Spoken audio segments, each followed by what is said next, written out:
Malinis na hangin, magandang tanawin, mapuputing mga buhangin. Yan daw po ang ilan sa mga pangunahing rason kung bakit dinadayo ang Boracay. Pero kung napansin ho ninyo sa pagkakataong ito, hindi na natin isinali ang malinaw at malinis na tubig. Mahirap na ho, baka tayo'y mapahiya. Ang Tagaraw ay isa na lamang matamis na panaginip para sa mga taga-isla Boracay. Isang panaginip na akala mo'y hindi na magwawakas. Ngunit ngayon ay panahon na ng tag-ulan at may hahambing sa isang malakas na unos ang problemang kinakaharap ngayon ng tinaguriang isa sa pinakamagandang beach sa buong mundo. Nakikita ninyo ngayon, walang masyadong tao dito sa Boracay. Walang masyadong nagsiswimming, walang masyadong tao sa beach. Maliban sa hindi itong peak season, ano pa kaya ang dahilan kung bakit hindi tinatao ang Boracay? Nagsimula ang lahat sa isang babala. Ang advice ko sa tourists is to go to the one with proper waste processing. Pero ang payo ko naman sa inyo, yan, wag na muna kayo maligo. Isang balita ang binunyag ni DNR Secretary Victor Ramos na hindi naligtas languyan ang karagatan ng Boracay. Ito'y dahil sa di umano'y taas ng coliform level ng tubig nito. Ang coliform level ay isa sa mga batayan kung ang isang tubig ay ligtas sa mga mikrobyo na nakapagdudulot ng mga sakit tulad ng cholera at typhoid fever. Ayon pa sa DNR, ang mataas na level ng coliform ay isa ring indikasyon na kontaminado nga ang tubig mula sa hindi maayos na pagmamentene ng Poso Negro o sa madaling salita, ang tubig ng Boracay ay kontaminado di umano ng mga dumi ng tao at hayop.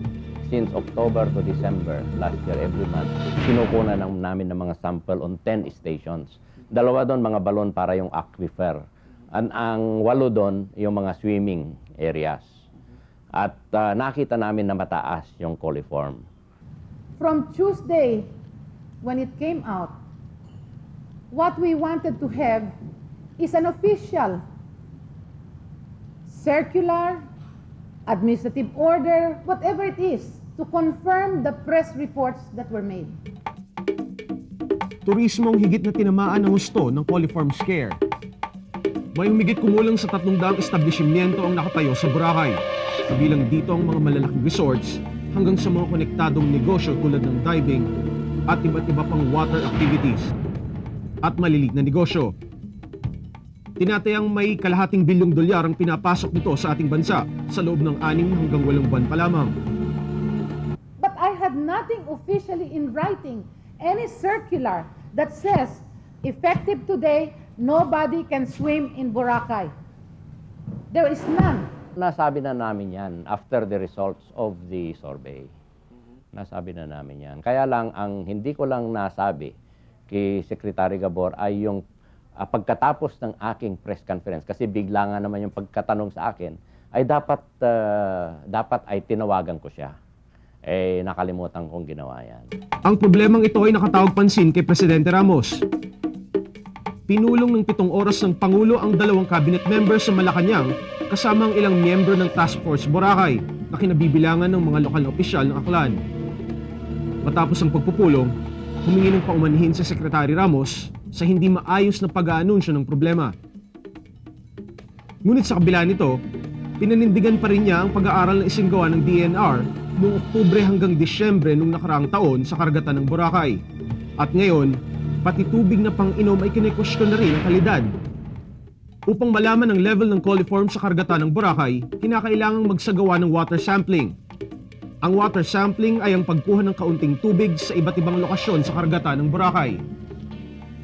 Matapos kumuha ng tubig ay siya namang susuriin kung ang level ng coliform kung ito ay mataas o hindi at ligtas nga ba sa tao. Ito ang resulta ng pag-aaral na isinagawa sa Boracay noong Oktubre hanggang Disyembre noong nakaraang taon. 10 lugar ang pinagkunan ng mga water samples. Ang standard total coliform level na pinapayagan ng DOH sa coastal waters ay 1,000 mpn o most probable number per 100 ml. Makikita sa grapikong ito na inilabas ng DNR na wala ni isang lugar sa Boracay ang pumasa sa naturang pagsusuri. 3 lugar ang lumalabas na pinakamataas ang coliform level. ang Barangay Yapak na may 85,397 MPN. Sumunod ay ang Sitio Ambulong na may 28,758 MPN at ang Barangay Lapus-Lapus na may bilang na 15,791 MPN. Hindi nakumbinsi ang mga miyembro ng Task Force Boracay sa naturang pagsusuri ng DNR kung kaya't kumuha sila ng isang independent marine and environmental experts, ang Dames and Moore, upang magsagawa ng panibagong pagsusuri. Hulyo 2 hanggang 3 isinagawa ang pagsusuri sa Boracay ng Dames and Moore. May 15 lugar ang kanilang pinagkunan ng tubig. Ito naman ang bersyon ng kanilang pag-aaral. Ang 15 lugar na pinagkunan ng mga water samples ay mayroon lamang coliform level na less than 1.1 MPN. Ayon pa sa ulat ng Dames and Moore, ligtas na langoyan ang karagatan ng Boracay. Base doon sa result ng bacteriological test na kinuha namin na ang lumabas ay less than 1.1, this is for total coliform, less than 1.1 most probable number per 100 ml. Ang ano niyan is, ang ibig sabihin ng less than 1.1 is talagang zero o negative, walang bacteria na makasasama sa kalusugan ng mga tao. This will proclaim to the world, Jay, na talagang ang tubig ng Boracay is not only safe but very, very safe. Ayon pa sa DOT, mas bago't mas kapani-paniwala ang ginawa ng Dames and Moore na water sampling. Dahil kumpara sa 10 lugar na pinagkunan ng tubig ng DNR, ang kanila ay 15. Ngunit ayon kay DNR Undersecretary Lavinia, ang kanilang water sampling ang mas kapani-paniwala dahil ang ginawang water sampling ng DNR ay umabot ng 2 buwan kumpara sa isang araw lamang na ginawa ng Dames and Moore.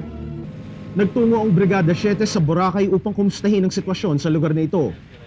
Aming napansin na mayroon pa namang nagtutungong turista sa Boracay. Nang kami makarating sa isla, ito agad ang sumalubong sa amin. Galit kami doon sa ginagawang issue na yan na hindi naman totoo. Siyempre nalulungkot kami. Siyempre yung hanap buhay namin dito. Tapos may mga inaasahan namin yan, may mga anak kami. Tapos paano na lang kami mabubuhay? Buti yung malalaking na yan, buhay na sila. Kami maliliit, paano kami? Ang reaksyon namin, hindi lang sa akin, kundi lahat sa amin dito sa Taga-Aklan, ay masamang masama. Lahat ay epektado magmula sa maliit na negosyo hanggang sa malaki. Immediately nagkaroon ng balita, may mga cancellation na dumating sa amin. And now, hanggang ngayon, sige pa ang cancellation, especially yung mga booking for December. Mahigit sa 10 taon ng resort owner si Mang Danilo Jimenez. At sa loob ng panahong ito, ngayon lamang niya naranasan ang ganitong pagkalugi. Ang resort owner is dependent. Ang aming income is dependent sa bisita. Kung walang bisita, wala kaming income. Unang araw pa lamang nang lumabas ang balita tungkol sa coliform, ay may 30 turista na kaagad ang nagkansela ng kanilang mga room reservations. Tinatayang aabot sa $3,000 sana ang kikitain ng Lorenzo Resorts mula sa mga parokyanong ito. Ngunit ngayon, mga bakanting kwarto na lamang ang matatanaw. Para bang isang bagyo na bigla na lamang tumama sa kanilang lugar. Nung una sabi ko, parang unfair si Secretary Ramos. And nag-iisip ako na baka may ibang agenda siya. Other than yung sincerity of work or function. Sabi ko that is a very irresponsible statement of the cabinet secretary because that it's not true. Pagka mayroong coliform bacteria, sinasabi doon na ang may mga possible na virus, no? Na nandun din kagaya ng meningitis and all that, no? Kaya dapat mag-ingat. Yun lang gusto kong sinabi noon when I announced na mayroong disaster area. Sa kabila naman ng balita sa mataas na level ng coliform sa karagatan, mayroon namang mga turista na hindi naniniwala. I think if it's really about peace, so difficult with the problems, the government would close the beaches. At mayroon ding hindi pa nakakaalam. You heard about the news about the news about the beach? No. What is but that? so far, what can you say about the beach? Oh, the beach are lovely. At mayroon namang hindi nababalik. Well, that is correct. We weren't sure whether there was or wasn't a problem, but we didn't feel it was worth taking the risk. So we've decided to go. Amin ring binisita ang ospital dito sa Boracay upang kumpirmahin kung may mga kaso nga ng cholera at typhoid fever. Dito sa Boracay wala pa as far as I'm concerned. During my stay here, wala pa akong na-encounter na typhoid. Sa isyu naman ng pang-inom, inamin ng lokal na ospital sa Boracay na hindi ligtas ang tubig dito. Mga resource owners dito, alam nila hindi ang water dito hindi potable eh. Kaya aware ang mga tourist resource owner na yung mga guests nila, yung mineral water ang ginagamit. Sa kasalukuyan ay may dalawang resulta ng coliform level mula sa dalawang magkaibang ahensya sa tubig ng Boracay. Ayon sa resulta ng pagsusuri ng DNR, hindi ligtas ang tubig. Ayon naman sa Dames and Moore, na inatasan ng DOT, ligtas daw ito. Minarapat ng Brigada 7 na magsagawa ng sarili naming rapid assessment sa tubig ng Boracay. Nang kami magtungo sa Boracay, nagsama kami ng isang water quality expert at kami mismo ang nagsagawa ng water sampling. Sir, sa unang impression dito sa tubig, dito sa dagat, anong masasabi? Nung dumating tayo kahapon, it was a very clear day. It was quite apparent na clear yung tubig. In fact, bluish nga yung makikita mo. Pero that's only an impression. We still need to do analysis. Sa pagsasagawa ng sarili naming water sampling, sinunod namin ang mga panuntunan mula sa Philippine National Standards for Drinking Water ng 1993 na mula sa DOH. Mahalaga na maibalik agad ang mga water samples na aming makokolekta kung kaya't gumising kami ng maaga. Dala-dala ang mga basyon ng botelya ng distilled water para ligtas sa ibang mikrobyo, nagtungo kami sa beach. Unang lugar na aming pinuntahan ay ang Barangay Manok-Manok. Si Dr. Karandang mismo ang kumuha ng samples. Pagkatapos nito ay naglakad kami ng mga 100 metro mula sa aming pinagkunan at kumuha ulit ng panibago. Kumuha rin kami ng water samples mula sa gripo ng isang bar sa Barangay Manok-Manok. Ayon sa aming nakausap, kanila itong iniinom. Mula sa Barangay Manok-Manok, nagtungo naman kami sa isang posong dibomba sa Sitio Lapus-Lapus. Ayon sa mga tao dito, kanila rin daw itong iniinuman. Isa pang lugar na aming pinagkunan ay ang karagatan dito sa may Barangay Balabag. Of course, ang ginagawa natin ay rapid appraisal lang, kaya medyo rin kulang sa ang gamit natin So, mag-a-assume tayo na yung ating mga boteng ginagamit ay hindi contaminated. Of course, we are assured na yung mga kamay natin ay hindi contaminated. May 6 na bote ng water samples ang aming nakolekta. Inilagay namin ang mga samples sa isang cooler na may yelo upang hindi dumami ang mga mikrobyo.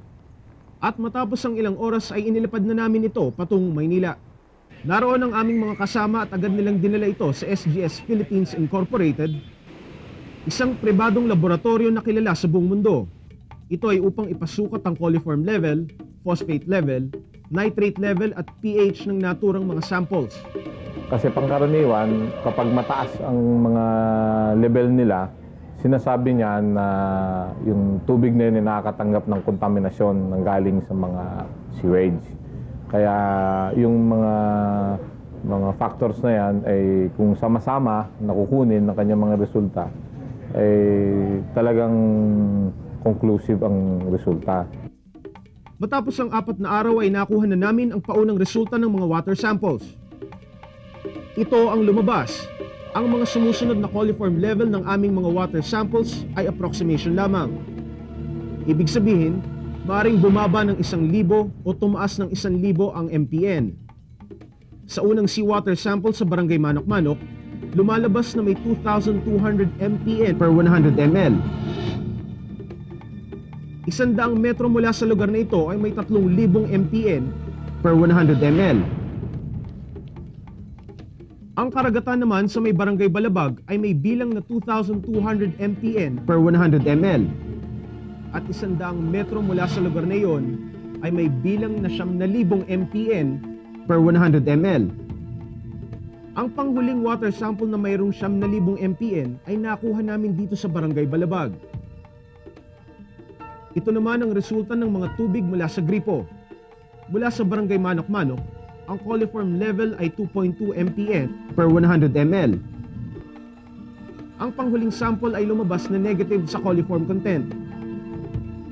Nilinaw ni Dr. Karandang na dumedepende sa maraming puwersa ang aming mga resultang nakuha. Hindi tayo titigil ng pangungulekta porque naiba yung takbo ng hihip ng hangin o anong panahon kasi gusto nating malaman yung talagang sitwasyon. So, pwede natin sabihin na sa loob ng 24 oras, pabago-bago talaga siya. Depende kung anong sitwasyon nung ikaw ay nangungulekta. Kung aming ikukumpara sa mga resulta ng pag-aaral ng DNR at ng Dames and Moore, ang aming resulta ay mas malapit sa pag-aaral ng DNR.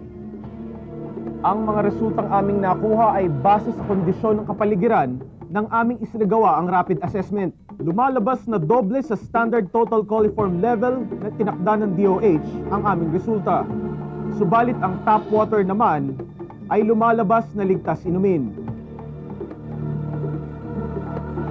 Maraming posibleng dahilan kung bakit tumataas ang coliform level ng tubig. Posible ring tumaas ang coliform level dahil sa dumi na likha ng mga hayop tulad ng aso. Kapansin-pansin din ang mga nakakalat na aso sa beach ng Boracay. Ngunit ito naman ang malaki ang posibilidad.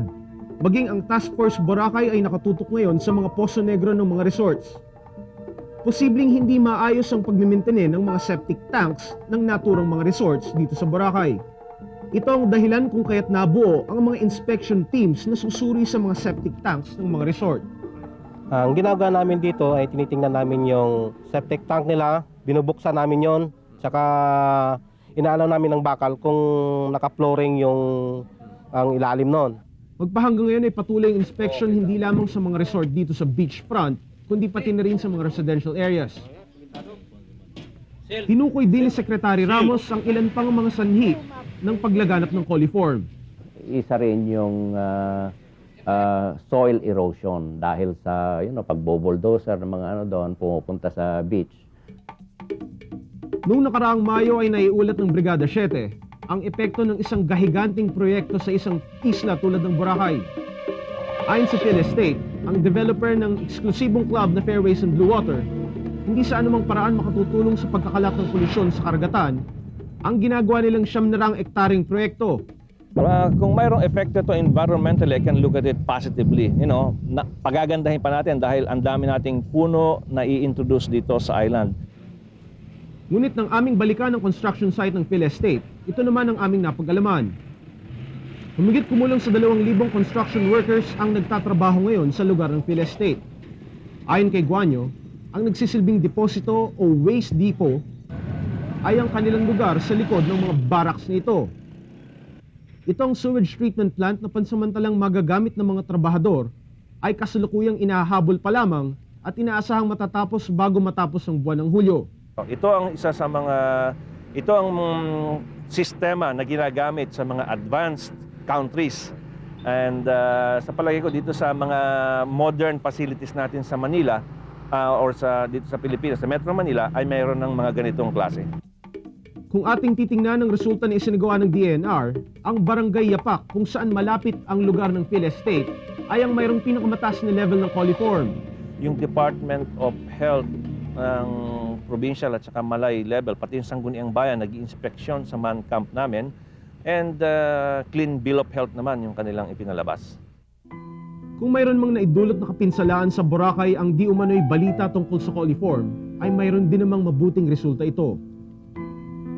Nag-alok ang SGS Philippines Incorporated na sukatin ang coliform level ng Boracay buwan-buwan upang masubaybayan ang mga kinukulan. Ang pagmamagandang loob na ito ng SGS ay ipinarating sa pamamagitan ng GMA. Sa kabila ng laki ng epekto sa mga resort owners, ay nakukuha pa rin nilang mapanatili na mataas ang kanilang moral na umahon sa problemang ito. Panahon lang ang kalaban namin. So, ang importante dyan is yung aming commitment ng lahat ng private sector dito na to turn this around at magtulong-tulong na i-improve yung system, especially the ecosystem. Proteksyonan natin ito. Because yun ang pakiramdam ng lahat ng mga tao. Ito ay isang crowning jewel ng Pilipinas. Wala nang ibang natitirang gawin ng mga taga-Isla Boracay kundi linisin na ang kanilang isla sapagkat dito nakasalalay ang kanilang kabuhayan. Well, halos lahat kami dito nalulungkot sa nangyari kasi hindi kami handa sa announcement ng ating mga tao sa gobyerno na ang tubig sa Boracay may diferensya. Now, ito ho bang ganito pong pangyayari, sir? Kumbaga, umabot na ho ba doon sa ibang coastal areas natin, like yung mga tourist destination, para i-monitor na rin natin? Iyon ang gusto naming mangyari ni Secretary Gabor, na pagkatapos ma-establish namin yung sistema sa Boracay, ay ganun din ang gawin namin sa mga iba't ibang resorts all over the country. Para standard na natin yan. Matapos ang pagbuhos ng malakas na ulan, ay siya namang nakaumang ang pagsikat ni Haring Araw. Isa na lamang ang minimithi ng mga taga-Isla Boracay. Sana'y magwakas ng lahat ng ito sa lalong madaling panahon. Para sa Brigada 7, mula dito sa Isla Boracay, kasama si cameraman Greg Gonzales, ito si Jay Taruk reporting.